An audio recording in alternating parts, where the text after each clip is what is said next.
आज हम आपको ऐसे शख्स की कहानी बताएंगे जिन्होंने बचपन में ही किताबों से दूरी बना ली और झूठ के भारी बोरे उठाने लग गए। मोहर साहू 12 साल की उम्र में लेबर का काम करने लग गए थे। उन्हें नहीं पता था तकदीर ऐसी पलटेगी कि एक दिन वो 1 करोड़ टर्नओवर के मालिक हो जाएंगे। रांची में 2 मंजिला घर के मालिक मोहर सुअर पालन का बिजनेस करते हैं। उनके पिता रिक्शा चलाते हैं और मां भुने चावल बेचती हैं। पिता के ऊपर 4 बच्चों का भार था। वो रोजाना सिर्फ 10 रुपए कमा कर लाते थे। साहू ने बताया कि मेरी माँ 2 या 3 रुपए तक रोजाना फैमिली इनकम में जोड़ती थी। जब मैं 5वीं क्लास तक पहुंचा तो मेरे पिताजी ने मुझे फ्री सरकारी स्कूल में डाल दिया। मैंने जैसे तैसे 7वीं पार की, लेकिन पिताजी आगे का खर्चा नहीं उठा पा रहे थे। मजबूरी में स्कूल छोड़ना पड़ा। 12 साल की उम्र में लेबरिंग का काम करने लगा। रोजाना के काम से मुझे 2-3 रुपया मिलते थे।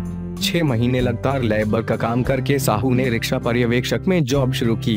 साहू इस बात से खुश था कि उसके सैलरी से 75 रुपए महीना किराया दे पा रहा है। तब से साहू ने सोच लिया कि वो कैसे भी करके साल में 30 रुपए सैलरी जरूर बढ़ाएगा।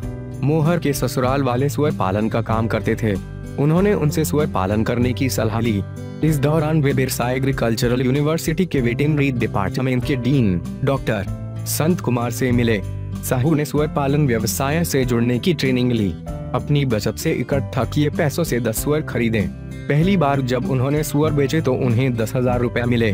मोहर को यकीन नहीं हो रहा था कि उन्हें सुअर के बिजनेस से इतने पैसे मिलेंगे। उन्हें लगा कि वह सही रास्ते पर हैं और फिर उन्होंने इस बिजनेस में और पैसे इन्वेस्ट करने शुरू कर दिए।